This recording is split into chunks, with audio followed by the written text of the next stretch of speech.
তাই হলো, সবাই ভূতেদের পেটের উপরে লাফাতে শুরু করে।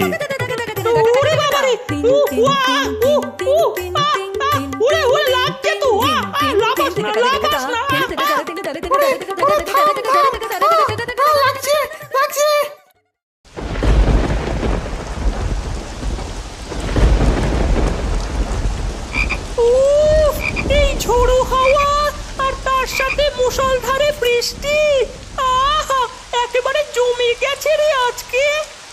ও গরম গরম খিচুড়ি, বেগুন ভাজা, ইলিশ ভাজা, আহা ওরে দে দে, একটু খিচুড়ি দিয়ে দেখি।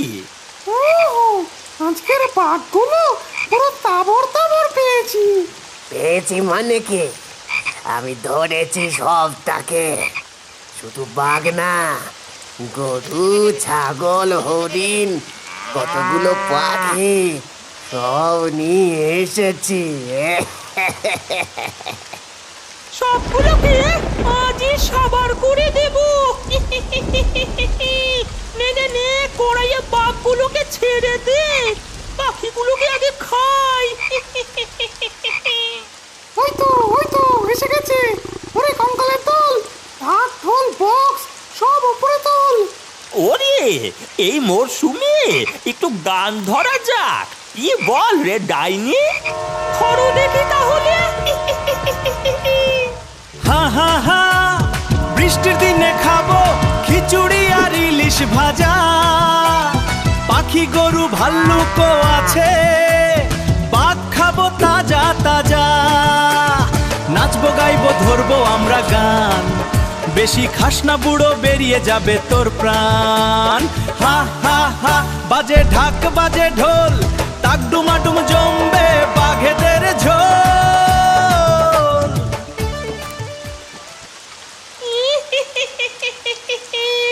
দারুণ দারুণ, এই বৃষ্টি যেন না শেষ হয়। ঠিক বলেছিস ডাইনি। টানা 5 দিন মুষলধারে বৃষ্টি হয়ে অবশেষে সেই বৃষ্টি থামল হ্যাংলাপুর গ্রামে। তবে বলা যেতে পারে পুরো গ্রাম এখনো জলের তলায়। গ্রামের মানুষেরা নানানভাবে নাজেহাল। আরে ও দিদি, আরে পথ ছাড়ুন, এই গরু এগোতে পারছে না তো। মানুষের যাওয়ার জায়গা নেই, উনি গরু নিয়ে নেমেছে। বলি গরুর ডানা লাগিয়ে উড়ে যেতে পারো তো, যত সব। দেখি দেখি দেখি দেখি, সরে যান সরে যান। আরে ও দাদা, নৌকাটা সরান না।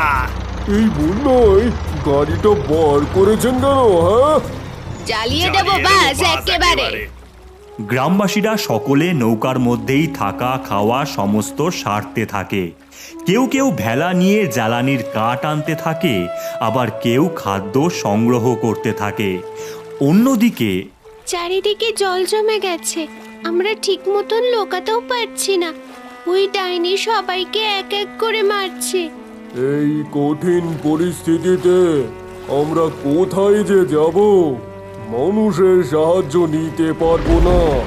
ওই দেখো, মেঘ ডাকছে, আবার শুরু হবে মনে হচ্ছে। যেভাবেই হোক আমাদের ছেলে মেয়েদের বাঁচাতেই হবে ওই ডাইনির হাত থেকে। উফ, আমাদের গ্রামে যে কি অবস্থা হলো। ধুর, কিছুই করা যাচ্ছে না। এই দেখ ভাই, একটা মাছ। ভাই, ঘরে কারেন্ট নেই, খেলাও দেখতে পারবো না। দূর, পড়তে হচ্ছে না, একদিকে ভালো। করে আমি ভাবছি এই পরিস্থিতি থেকে গ্রামবাসীকে উদ্ধার করতেই হবে। এইভাবে বেশি দিন চলা যাবে না। আমার মাথায় একটা বুদ্ধি এসেছে দিদি। বল শুনি। নিশ্চয়ই কাজের কোনো বুদ্ধি না। চুপ কর। আমরা গাছের উপরে ঘর বানালে গ্রামবাসী, আমরা, তারপর কুকুর বিড়াল সবাই সেখানে থাকতে পারবে, রান্নাও করতে পারবে। বাহ, দারুণ বুদ্ধি তো গোপাল। তাহলে আমাদের সকলের কাজে লেগে পড়তে হবে। আমি পাঁচুকে ডেকে আনছি। তাড়াতাড়ি চল সবাই। এরপর সকল বাচ্চারা তাদের ভেলা নিয়ে গ্রামের বনের দিকে যায়। অনেক বাঁশ আর বিচুলি লাগবে পাঁচু, তুই দড়ি জোগাড় করিস। যা, সবাই নিয়ে আয়। কিন্তু আমাদের তো আরো মানুষের দরকার হবে। আমরা তোমাদের সাথে আছি। আমরাও তোমাদের সাহায্য করব। ওরে বাবা, এরা আবার কথাও বলে। বাহ, চলো তাহলে আমরা সবাই মিলে গাছঘর বানাই। চলো সবাই। এরপর একদল মিলে নানান বাঁশ জোগাড় করে আর একদল মিলে অনেক বিচুলি জোগাড় করে। পাঁচু গ্রামের মানুষদের থেকে অনেক দড়ি হাতুড়ি সব জোগাড় করে নেয়। চলো সবাই গাছের উপরে ঘর বানানো যাক। এরপর পশু মানুষ একসাথে হাতে হাত লাগিয়ে কিছু সময়ের মধ্যেই বেশ কয়েকটা গাছঘর বানিয়ে ফেলে। হুররে, কি সুন্দর লাগছে বল ভাই। দারুণ হয়েছে রে, দারুণ হয়েছে। এরপর সকলে গ্রামের মানুষদের ডেকে নিয়ে আসে আর অন্যদিকে পশুরাও নানান পশুদের ডেকে নিয়ে এসে গাছঘরে প্রবেশ করে। জয় গোপাল গৌরীর জয়। দারুণ বুদ্ধি বার করেছিস। এখন যতদিন জল না বের হয় সকলে এখানেই থাকো। তবে আমাদের খাবার মজুত করতে হবে, আমরা খাবারের সন্ধানে যাচ্ছি। চল সবাই। চলো সবাই। শোন, তোরা এই ঘরের বাইরে বেরোবি না। আমি আর বাঘ মশাই মিলে বন থেকে অনেক খাবার নিয়ে আসছি। মানুষ বাদে কেউ ডাকলেও দরজা খুলবি না। এই বলে একদিকে গোপাল আর গৌরী, অন্যদিকে হনুমান আর বাঘ খাবার আনতে চলে যায়। বাবা রে, দারুণ ঘুমটা হলো, কিন্তু খিদে পেয়েছে রে। ওরে বাবা, পেটটা ডাকছে, আমারও যে খিদে পেয়েছে। চল শিকারে বেরোই।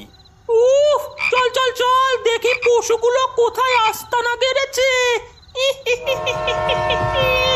ঘেটি ধরে পেটে পুড়বো। এরপর ভূতের দল সেখান থেকে উড়ে খাবারের সন্ধানে উড়তে থাকে। কি ব্যাপার রে, কোনো পশুই যে চোখে পড়ছে না। সব কি আমাদের পেটে চলে গেল নাকি? না না না, এই হতেই পারে না। এই আমার পশু লাগবে, একটা বিড়াল হলেও হবে। আমরা কি মাছি খাবো? ওরে থাম থাম, ওই দেখ, ওগুলো কি? ওরে বাস, গাছে ঘর বানিয়েছে। তাই ভাবি, চোখে পড়ে না কেন? এর মধ্যেই আশ্রয় নিয়েছে এরা। এক জায়গায় অনেক পশু থাকবে, ছদ্মবেশে ধরে ওদের খেয়ে নি। ঠিক বলেছিস, চল। এরপর ভূতের দল মানুষের ছদ্মবেশ ধরে গাছঘরের বাইরে গিয়ে ডাক দেয়। হনুমান, দরজা খোলো, আমি গোপাল। গোপাল দাদা এসেছে, কোল কোল। দরজা খুলতেই সকলে ভেতরে প্রবেশ করে। আমাদের হাত থেকে বাঁচবি ভেবেছিস? সব কটাকে পেটে পুড়বো আজকে। খুব খিদে পেয়েছে রে। চেয়ে দাও, চেয়ে দাও, আমাদের চেয়ে দাও, চেয়ে দাও, চেয়ে দাও। আয় আয়, আমার পেটি আয়। এরপর এক এক করে সমস্ত পশুদের ভূতের দল পেটে পুড়ে নেয়। ওরে বাপ রে বাপ, অনেক খেয়ে নিয়েছি। আমি আর উঠতে পারবো না। এখানেই শুয়ে পড়ি। আমি ঘুমিয়ে পড়লাম। এই আপেলগুলো নিয়ে নি, ব্যাস অনেক ফল মজুত হয়েছে আমাদের। হ্যাঁ, এক সপ্তাহ এই খেয়ে কেটে যাবে। চলো ফেরা যাক বাচ্চাদের কাছে। ভাইরে, 2 বস্তা চাল নিয়ে নে, তেলও নিয়ে নে। মিষ্টির হাড়িও নিয়ে নি বাবা, জমিয়ে খাওয়া দাওয়া হবে। নে নে চল, এবারে অনেক দেরি হয়ে গেছে। এরপর সকলেই তাদের ঘরে পৌঁছায়, কিন্তু হনুমান দেখে। হে কি, দরজা খোলা আছে? কোথায় রে তোরা? হে কি? এ তো ডাইনি আর ভূতের দল শুয়ে, আমাদের বাচ্চারা কই? সবাইকে খেয়ে নিয়েছে এরা, এখন কি হবে? এক্ষুনি গোপালদের জানাতে হবে। গোপাল, গৌরী, শোনো। কি হয়েছে বন্ধু? সর্বনাশ হয়ে গেছে। ওই ডাইনি আর তার দল মিলে আমাদের সব বাচ্চাদের গিলে নিয়েছে। তোমরা কিছু একটা করো প্লিজ। ওই ডাইনিদের মজা দেখাবোই। তোকেই কিছু একটা করতে হবে ভাই, তোর মাথায় অনেক বুদ্ধি। পেয়ে গেছি, চল আমার সাথে। তারপর সমস্ত ছেলে মেয়ে মিলে ডাইনিদের শুয়ে থাকার ঘরে যায়। সবাই ঘুমিয়ে আছে, পেট এদের ফোলা, এখনো হজম হয়নি। এদের পেট থেকেই বাচ্চাদের বার করতে হবে আমাদের। কিন্তু কিভাবে ভাই? সবাই এদেরকে এক এক করে ভেলার উপর নিয়ে গিয়ে বেঁধে দিই, আর তারপর তাই করা হলো। সকলে ভূতেদের চ্যাংদোলা করে নিয়ে গিয়ে ভেলার ওপরে দড়ি দিয়ে শক্ত করে বেঁধে দেয়। এবার সবাই লাফা এদের পেটের ওপরে। তাই হলো, সবাই ভূতেদের পেটের ওপরে লাফাতে শুরু করে। ওরে বাবা রে, উ ওয়া উ উ আ আ ওরে ওরে লাগছে তো, লাফাস না লাফাস না। ওরে ওরে থাম থাম, লাগছে লাগছে। ওরে বাবা রে, লাপাস না রে এইভাবে। ওরে খেয়েছি তো রে বাবা, রে মরে যাবো যে। ওরে লাপাস না।